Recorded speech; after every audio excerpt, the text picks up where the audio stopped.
probably this presentation will be about 45 minutes. Thank you, because I know there's a debate on tonight. Hopefully you're all recording. We're taking precedent over that, so I appreciate that. And we will get started.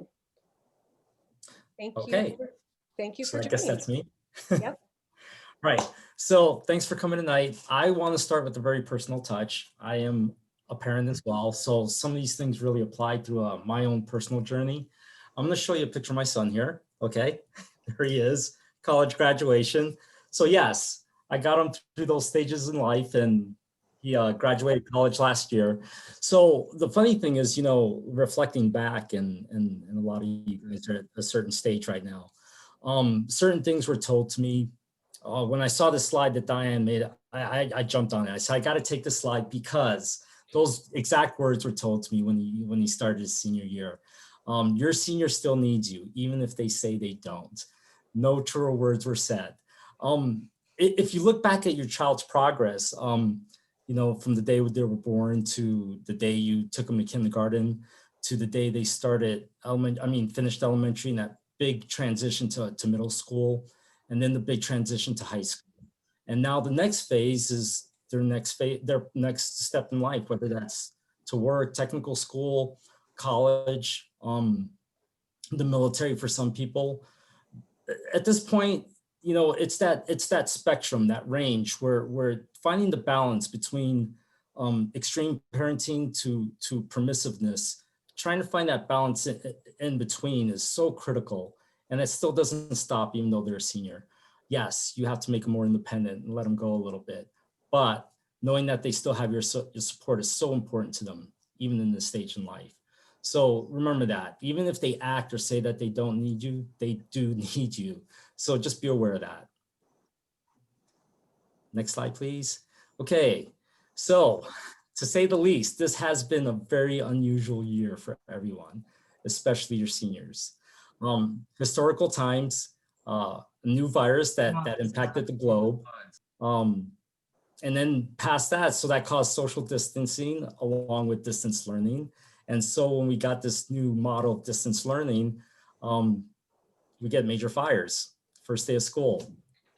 So there's been a lot of challenges this year. And as a parent and as a student, as a family, as a community, as a nation, you know, we're being challenged this year. So some tips as far as facing those challenges, trying to keep things routine and a ritual going. It's so important. Even though school looks different, the face of it looks different, trying to keep certain routines, getting up on time, taking a shower, eating breakfast, dressing for school. This is some semblance of normalcy that we can keep. Having family meals together as much as you can, and celebrating milestones throughout this year is very important too. Even though the face on the surface looks different, you as a parent can still try to keep some of those traditions going. Even though that traditional year has been changed, some traditions still can be kept in place, and that's very important, which goes along with the connection. You know, this could be opportunities to establish stronger connections with your child. Because social interaction has changed, it doesn't mean that it's completely stopped. You know, so talking to your child, seeing how they're doing, gauging their temperature, still connecting with family and friends. You know, once again, maybe not in large gatherings, but through media, and maybe small gatherings if it's safe. Hope is a very strong, powerful tool. This is temporary. That's the thing. You know, the challenges we're facing are temporary. So keep that hope going. This will pass. You know, so in the meantime, noticing what they've done, you know, noticing their accomplishments, their acts towards others, like with the fire, people went out and helped others. That it's such a positive behavior to reinforce in your child. So keeping that sense of like, we are going to move on is really important. So once again, resiliency. Students I've talked to are just, that's why I enjoy my job so much. Working with young people, they're so resilient. They meet challenges. Sometimes we don't give them enough credit that they're capable of. So, but also, you know, maintaining that self-care though is important to monitor your child. So making sure that they do their hobbies that they enjoy, listening to their favorite bands, music. People are getting really creative nowadays as far as bands are concerned. They'll do their online concerts, so you can go ahead and encourage that. Are they exercising enough? Whether they're mountain bikers, I'm a mountain biker, so I kind of enjoy that. So that's the first thing I go to. If they're a runner, a yoga, make sure that they're establishing that balance of like taking care of themselves between sleeping, eating, and exercising.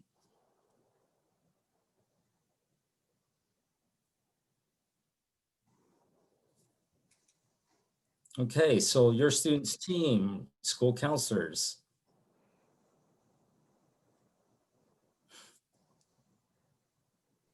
Diane, you're muted. Thanks, Brianna. Okay, we already introduced ourselves kind of at person 30, but now there's about 60. So really quickly, my name's Diane Berry. I work with students whose last names begin with A through HA. Brianna? I am Brianna Trevino, one of the new counselors here at Ashland, and I work with HE through N. And Maurice Montero again, O through Z.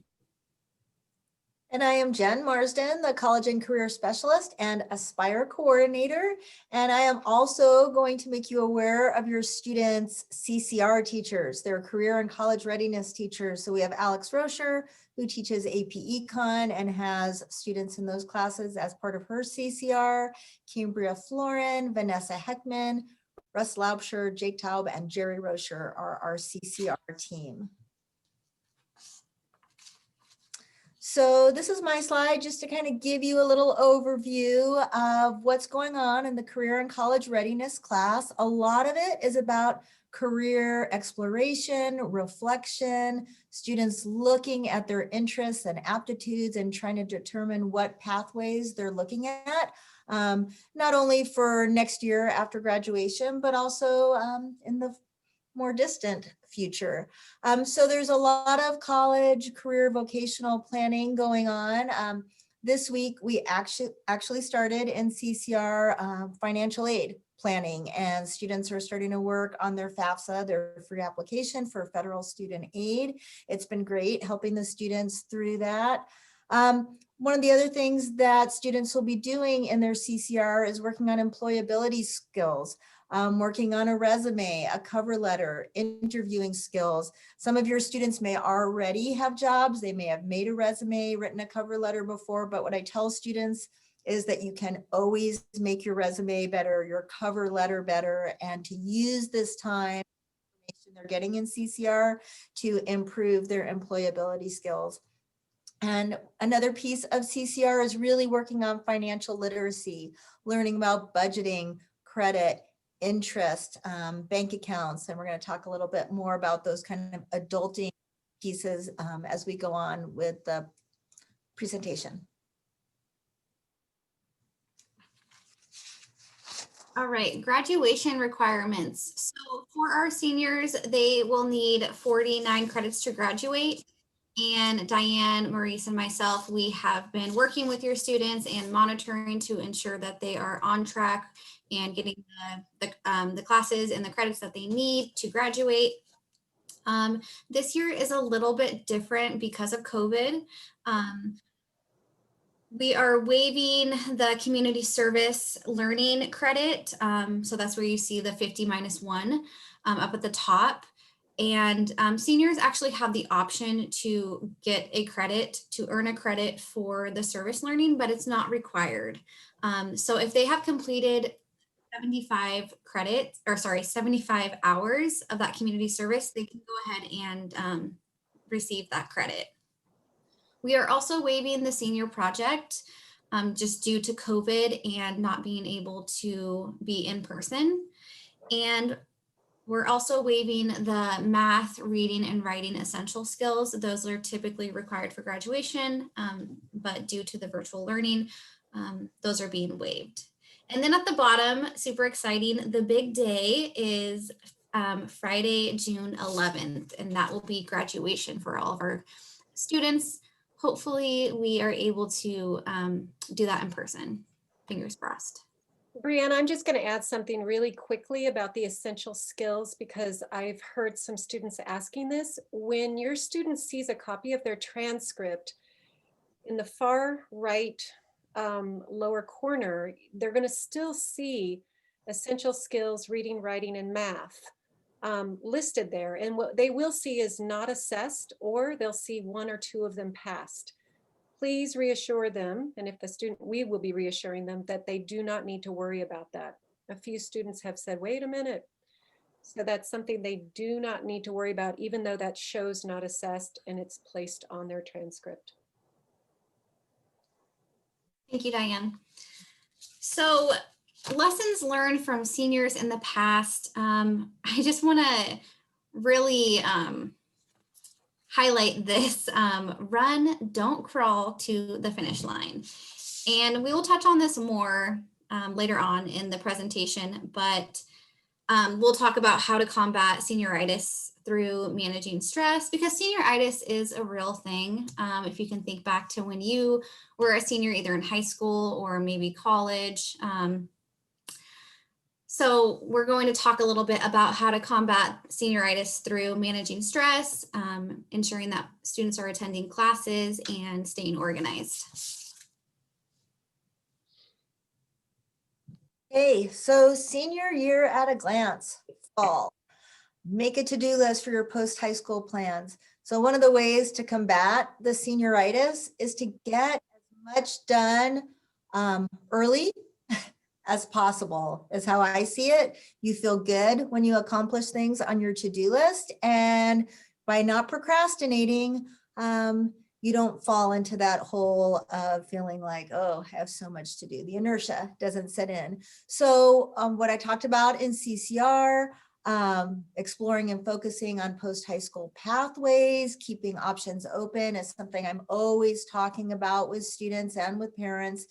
Senior years, a lot of students have a pretty strong idea in the fall of what they think is going to be their pathway and what they're going to be doing, but senior year takes longer than a lot of people realize, and now we know all sorts of things can happen that you could never imagine, and so you want to have all your options open. So you might hear your seniors say, I've been encouraging them to put on their FAFSA, Rogue Community College, SOU, as part of the schools they're putting on their FAFSA, just so they have these options open. If they don't put a community college on their FAFSA, they won't have the opportunity to potentially get the Oregon Promise Grant that will give them a hefty chunk of money to go to a community college, even though now they think there's no way I'm going to a community college, or they have other ideas. I want them to keep as many options open as possible, and fall is when we talk a lot about that.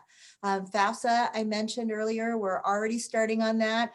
And let me just tell you, by the end of this week, your senior, if they attend their CCR class, and attendance has been good so far this week, if they come to their CCR class this week, knowing their social security number and how their name reads on their social security card, they will create their FSA ID, which is their electronic signature, and they will do the student part of the FAFSA.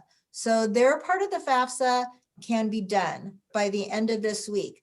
So then they will be coming to you, and if you're a parent who has not done a FAFSA because you don't have older children or haven't been to college in the last number of years, it's going to be your turn to work on the FAFSA. And if you need support, I am here for you just as much as I am here for your students. There's already been a financial aid information night, and there's a recording that exists, which I'm happy to send to you. If you email me, it's going to be posted somewhere. I think we now have an AHS YouTube channel. But sometime in the next couple of weeks, I'll do another live financial aid info session for parents. The FAFSA is way easier than it used to be. So please, parents, if you have any concerns about doing the FAFSA, please reach out to me. It's the #1 stumbling block for students moving forward. They need to get their FAFSA done and submitted as early as possible, and they need their parents to do their piece of that. I already mentioned they're going to be working on resumes and cover letters. We always, of course, encourage students to visit colleges and programs that they're interested in. That's a little harder this year in person, but there are campuses where students are on campus, where there are actual tours. So if your student is interested in schools where that's happening, you might want to try to get out there this fall and do some in-person tours. And of course, there are so many virtual tours available now. Colleges have really stepped up their game, and not just colleges, a lot of vocational, professional trade schools, lots of them have a day in the life of a student at Case Western, where you just follow that student through their day. You go to the cafeteria, you go to classes. A lot of them are having different kind of fireside chats with professors who talk about their programs and their classes. There's a lot of cool stuff going on the college websites for you to potentially check out. And again, fall, it's really important for seniors to stay focused on their courses, to maintain their grades, because colleges are going to be looking at their grades when they apply. A lot of scholarships are based on GPA, so it's important to keep those grades up. And of course, is important because when you attend, you don't get behind, you get things done like your, and it's just a lot easier to move forward when you're not falling behind early on. And then at the bottom there, it says that counselors will be making appointments with your student to check in during CCR. They want to have at least a 10-minute meeting with all of the students in their alphabet. And I've told students too that I will be doing this. Usually it happens organically because I am physically in CCR classes all the time with them in labs, and I start to meet them and figure out their plans. But since that's not happening as much, I'm encouraging students to reach out to me sooner or later and let me know what they're thinking. And I'm meeting with students a lot during my office hours. But I also, if your student's not the kind to reach out, I will be reaching out to them to find out what their options are, what they're thinking for next year, and how I can support them in achieving their goals. Okay, so winter, we're doing a lot of what we did in the fall, still working on college applications potentially. We'll enter scholarship season. Students will be working on scholarship applications. CCR classes. They've already started a writer's workshop where they're specifically working on personal statements that our scholarship applications use. So they're getting a lot of support in there. Again, keep up your visits, virtual visits, and again, maintain those good grades and attendance.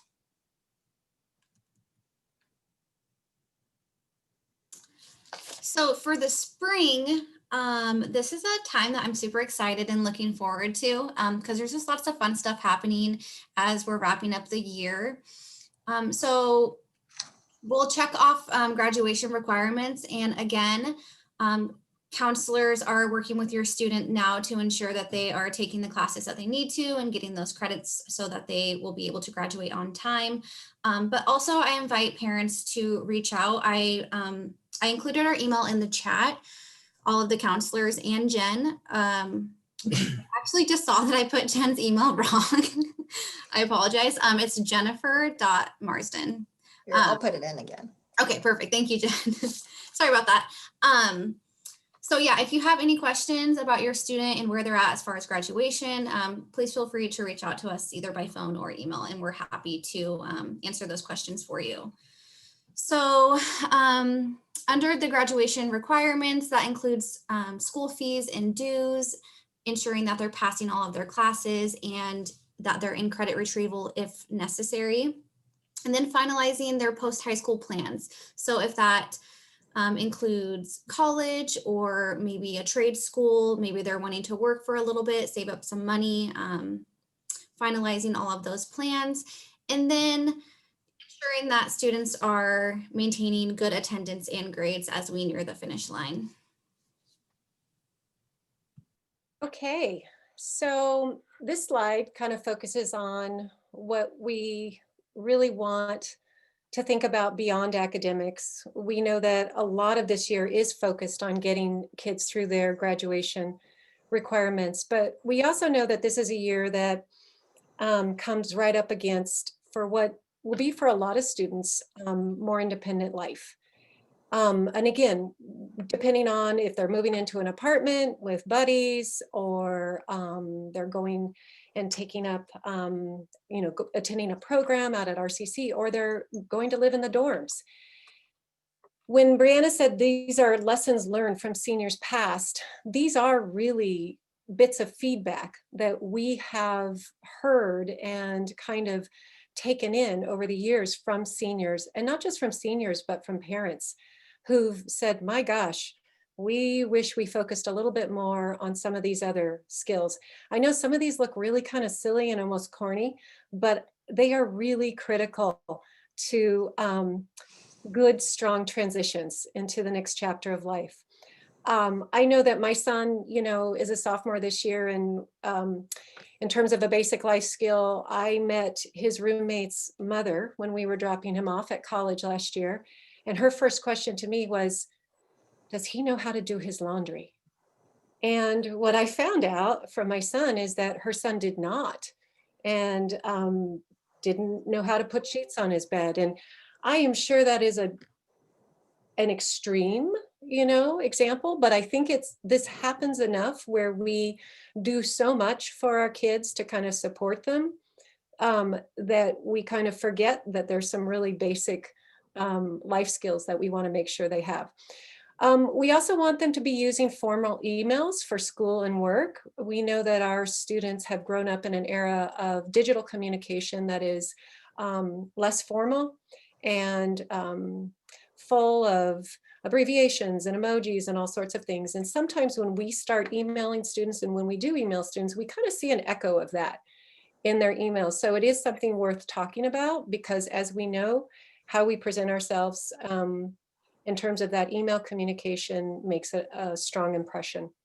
We want to make sure our students have a banking and a checking account, and that they know how to read those accounts and manage them. We want to make sure our students know how to make their doctors and dentist appointments, or whatever kinds of appointments they need, and can kind of navigate those independently.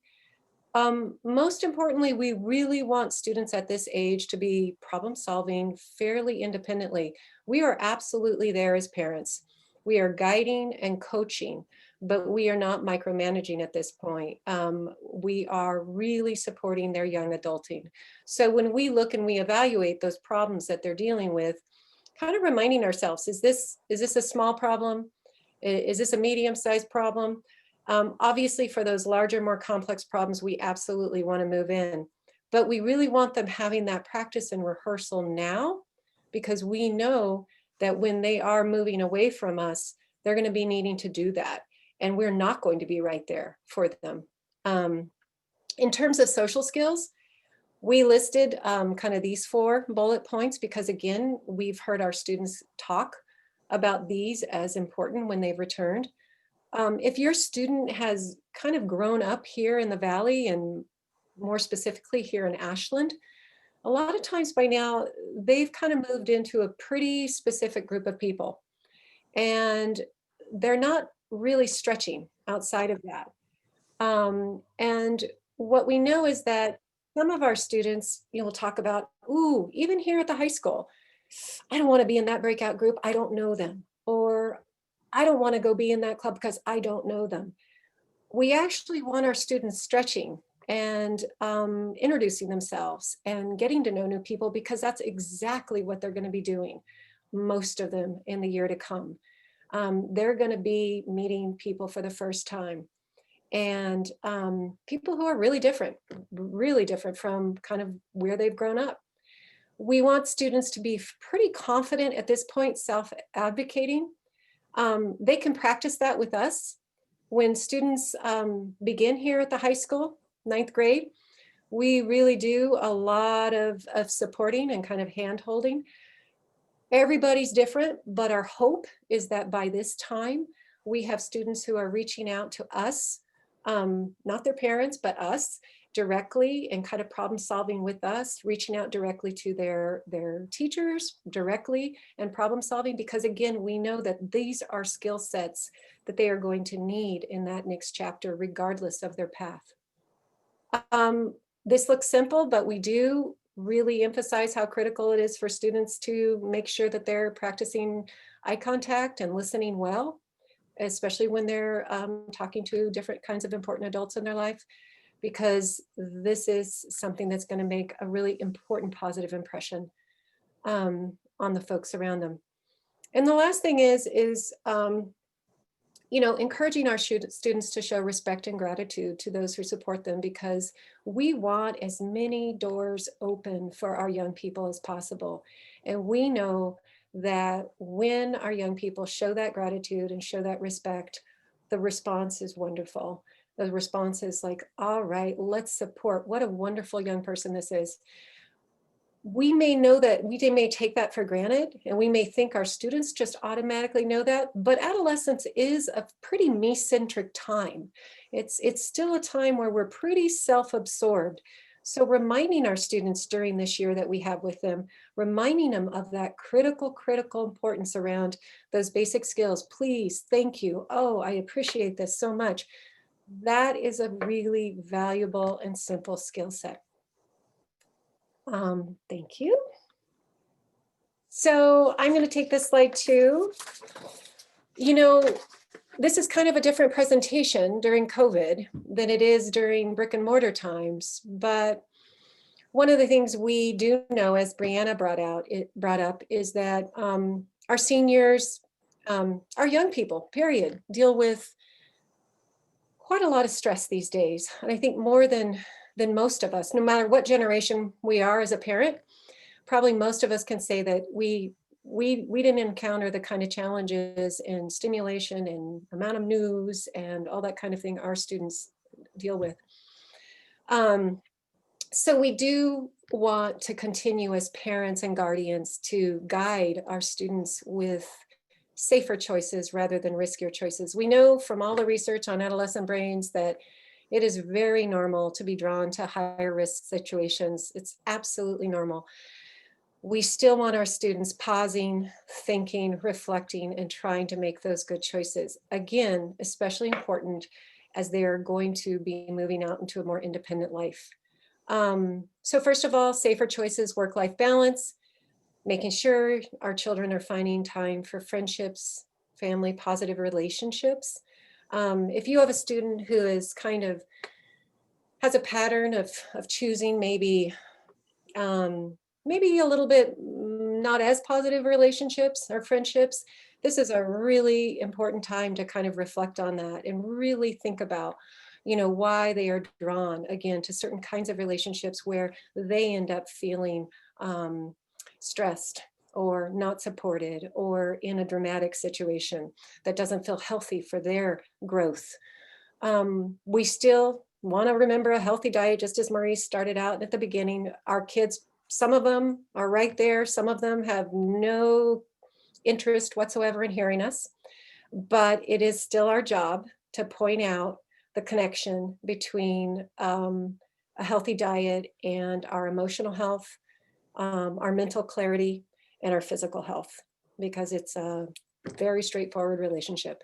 Sleep, the same thing. We know that our adolescents are probably dealing with especially strange sleep cycles right now, given COVID and the weird summer that we had.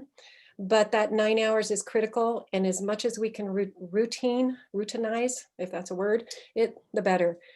Exercise, again, we know that exercise as little as 20 minutes a day, some research has shown can be as powerful as an antidepressant when we look at mood disorders. So again, exercise is simple. We talk about it a lot, but it is incredibly powerful. Riskier choices, and again, these all look different at different times. We know it's, again, very normal for our adolescents and young adults to be drawn to riskier choices at this point, but we do still want to have those thoughtful conversations about drugs and alcohol.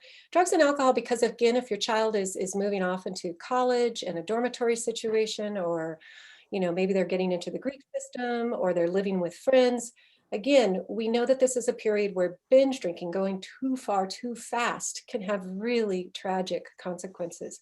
Same thing with drugs. They are going to be surrounded by all sorts of influences, and that ability to reflect, know what's right for them, what's not, know how to make decisions, to exit a situation if it feels like it's a little bit too uncomfortable, how to turn around and support somebody right next to them who they sense is moving into a really unsafe situation. This is our opportunity to have those discussions now. and kind of play those scenarios out. Unsafe sex, same thing. Our children are growing up, the Gen Z, in an era where we call it a hookup culture, where, you know, there's pros and cons to that, but where sex is kind of viewed in a little bit maybe more casual, nonchalant way than it was maybe for some of us. What we have found from feedback from our students who have gone to party, lots of partying and that kind of thing, is that we do have a higher rate of traumatic events that come of this. When we combine binge drinking and an increased casualness around sex, again, we end up hearing about more situations where young women especially end up in experiencing really traumatic, you know, events. So I really do encourage you as parents not to avoid talking about that, to talk about that. How can your child not only avoid being part of that, but be a really, really good friend or even a good ally, even if they're not, don't even know somebody, but they see something happening and they know how to move in, intervene, distract, redirect, and move somebody out of a situation that may have enduring traumatic consequences. So other reckless behaviors, you know, they can kind of go on and on. But again, speeding, vandalism, anything that kind of gets that dopamine going. Again, we really just want to have those conversations around pausing, reflecting, thinking about consequences, and making, again, a choice that you know will keep your child kind of going on a positive forward path. Okay, Brianna. Continuing on with lessons learned from past seniors, one of the, you know, the big bullet points is attending and ensuring that students are going to class. And senior year, it can be super tempting to skip or make commitments to work and have a job. And we just want to emphasize that attendance is super, super important for our students to be successful and graduate on time. Next, staying organized. Students can use a calendar or an agenda, be able to check things off of their list. And these are skills that we can help with and essential in life after high school, whether that be with college, trade school, managing a family, job searching, and when you're employed. So staying organized is a super big deal. And then also reaching out for support before it's too late. Not all seniors walk at graduation, and it's a huge accomplishment to graduate. You know, it's taken 12 years to get to this point. So we want to share that moment with our students. And students can reach out to counselors, their CCR teachers, their core teachers, parents, friends. You know, it really does take a village, and we all want to see our students be successful. So those are just some bullet pointed lessons that I think are important to include. Thank you, Brianna. Oh, it's me again, back to me. Okay, so as parents, I think, especially in this phase, we worry so much and we stress over a lot of things, and that next phase, once again, in our child's life, I think this is my tip, okay? I think it's important to remember that of all the things to worry about, there's a lot of things to be proud of and to celebrate and to be happy for. Even though, you know, there's some negativity around things that happen in the world today, we tend to forget that there's thousands upon thousands of kids who do things right every single day. And so I think we need to remember that. And we need to remember as parents that even though we make mistakes, there's a lot of things we do right too. So don't forget that. So that's my tip for parents and guardians, okay? Maintaining that balance. Yes, there's there's negativity in the world, but there's also a lot of positivity, and there's a lot of good in the world still. And so reminding yourself of that and also reminding your student of that is very important. So with maintaining basic structures and expectations, there is positivity to having a curfew. Yes, there's a benefit to getting enough sleep. It maintains health and gets them ready for the next day. So just try to remember that there's a positive aspect of this. Chores, they're part of the family, which also instills skills that maintains that they're part of a community as well. So just those little lessons in life will carry over. Playing a supporting role, once again, that fine dance that we're always trying to fine tune with our kids, you know, but it's hard at times, but boy, when you get it right, doesn't it feel good? So I think as parents, that's what we're striving for. And kids, if you're listening, trust me, that's what your parents want. They want to maintain that harmony with you. So, you know, when they sit down, or a parent, when you sit down with your child, review their goals. What do they want to do? And if those goals are realistic, and what are the deadlines for these goals? A lot of these deadlines are coming up soon. So review that with your child. Expect your student to problem solve. So they're trying to gain their independence, and they're going to make mistakes. That's okay. Let them make mistakes and learn from them. I think teaching our children through this lifelong journey that we have with them as a parent is very important, but it's also important to remember that they need to learn themselves some lessons as well. And by this time, I feel confident that you've instilled enough values in them that when they confront some of these issues, that they'll make the right decision. And if they don't, they'll learn from them, okay? So have some confidence in your own ability that you taught them well. Reviewing, once again, basic skills, laundry. Don't make the assumption that they're gonna know as soon as they leave the house. It's almost like those different things you taught them, basic skills like tying their shoes. You taught them how to tie their shoes, they know how to tie their shoes. You taught them how to ride a bike, they know how to ride a bike. Teach them how to do laundry, they'll know how to do laundry when they're on their own. Making meals, my son fought me on this. He hated cooking. But the thing is that it's important not to rely on fast food or to buy a frozen dinner that you pop in the microwave. It's cheaper to buy good food and healthy food. It's better for them, their bodies, and it's a skill they need to know. It's something that they have to learn to do for themselves, and they'll be grateful for it later on. Making appointments, they're gonna have to know how to call the health office on campus to set up a time to come when they're sick or to get birth control. Let's face it, you know, they have to get these things. Writing appropriate emails to employers or professors, that form of communication is very important.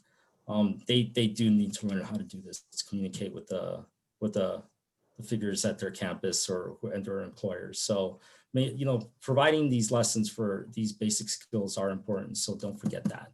And I assume that, and I'm going to have faith in that everybody's doing a good job with this. All right, next slide. Thanks, Maurice. No problem.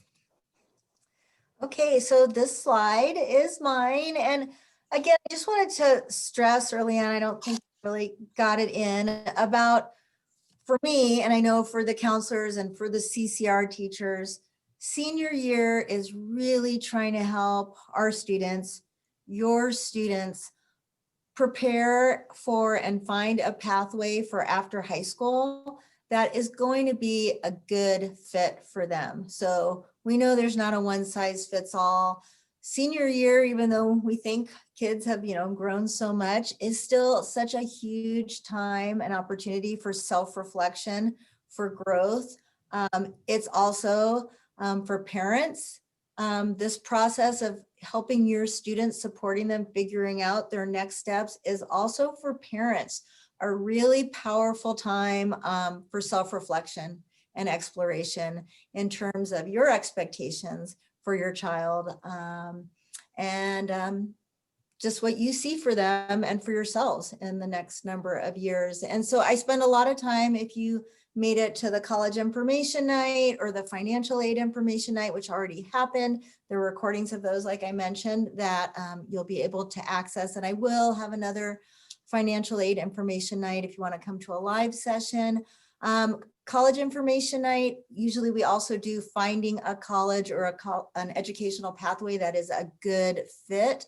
We talk a lot about in CCR. So it's really important. And if you or your students have questions about this and are trying to figure out schools that are both a good, potentially a good academic fit, a good social fit, a good cultural fit. Also, we're talking a lot about finding an educational pathway that's going to be a good financial fit for your family. Super important. And I spend a lot of time talking about it. I'm sorry for those of you who've already come to my presentations and heard this, but it is huge. And I really want to emphasize for parents, it's really important to have these conversations with your kids about what you can contribute to their education as they're going off to college, because I don't want parents to be the dream killers in the spring when kids apply to a lot of schools that are potentially really expensive, and parents and students have not done the research beforehand to really have a good idea of what those schools are going to cost. So you can tell your student, yes, apply to your dream school if it's the Berkeley Music or Stanford or Reed. And if you get in and it costs us $50,000 a year, that might be a little too much, but if you get that full ride or it's only 20,000, yes, we are going to help you get there. But those are the conversations you need to be having with your students. And if this sounds new to you, come to some of my information talks or watch the ones on video. So like I said, FAFSA, we're working on that. It went live October 1st. If you are one of those ambitious parents that encouraged your student to complete the FAFSA before October 1st, you did the wrong one. It's no problem. The FAFSA your student needs to do is for the 2021-2022 school year, next fall, when they will go to school. If you completed a FAFSA before October 1st, you did the one for this school year, no problem. You just get in and do the one that's now available. That went up October 1st. Here we are, senior year at a glance. Next week, we're going to have an information night about SCORE, which is this amazing college search platform that Ashland High School students have access to. One of the really cool things about it is the youth science assessment that is a part of it. And your students, the majority of them, had the opportunity to complete the youth science assessment. Last year, those who didn't will get an opportunity, be encouraged to do it as part of CCR this year. And it provides all sorts of amazing information about their aptitudes, their strengths. It looks at their interests and helps them kind of see what career pathways, what college programs might be good for them, and also gives them great insights that they can use on their resumes and on their cover letters. If I ever have to redo my resume or cover letter, I am going to go to my youth science assessment and use some of the language they gave me to describe some of my skills, because it was really awesome. Like I said, scholarship season is going to start up in November, and students are going to be getting all sorts of scholarship information and support in their CCR class. But if you as a parent or guardian want to learn more about the scholarships that are available to students, that scholarship information night is a great one to come to.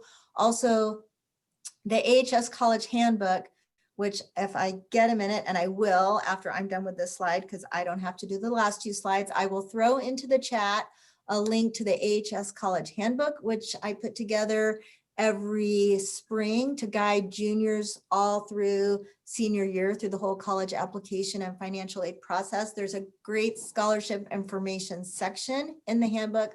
So I will put the link to the PDF of the handbook in the chat. But if you would like a hard copy, I'm kind of a hard copy kind of person, you can pick up a hard copy of the AHS College Handbook in front of the main office here. There's a box of them that sits out there.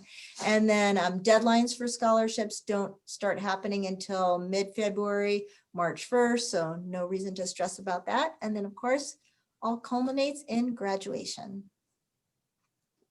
Thanks, Jen. Okay, our one big final tip before we move on to any kinds of answering any kind of questions you might have is a request to really take attendance seriously this year for your senior. In Ashland High School, during the 5 years I've been here, and we've looked at the data, our seniors have consistently had the poorest, dramatically poorest attendance. And I think there's probably, a lot of good reasons for that. As it was mentioned before by Brianna, seniors do get senioritis. It is real. A lot of them have worked very hard. They can see the end is near. They're tired and they're worn out, and they start kind of naturally separating. The problem with that is there's a lot of problems with that. And I mentioned some of them here. We know that poor attendance absolutely creates higher rates of confusion. When you miss classes, you miss content, you miss instruction, you miss the opportunity to ask clarifying questions. You also miss peer kind of connection. What we see is when we get into patterns of missing classes, we see students kind of self-esteem start to take a dip. And we see their anxiety go up a lot. And then we're looking at anxiety, but we're kind of forgetting that there are some very good reasons why that anxiety is happening and increasing. We also know, and I really do ask parents and students to think about this. When our students miss a lot of classes, this naturally creates much higher levels of work and additional stress for our teachers, because they feel responsible for catching that student up. And really what that ends up looking like is almost individualized mini little classes for those students. And I know you all know our teachers are really, really, really working hard now, and we're all stretching with our learning curve. So more stress is not a good thing. So we do ask you to take that into consideration, both for your students' sake and for your students' teachers. In doing that, we ask you to please not schedule your vacations during school time, to not schedule regular appointments during school time, and to not excuse your student when they skip class. I do want to remind you that when we excuse students, again, for something where maybe they've decided to just kind of have a fun day and take off for a long lunch or something like that, we are in a sense communicating a strong message to our students, and it's a message of not valuing that time in the classroom and what they're doing.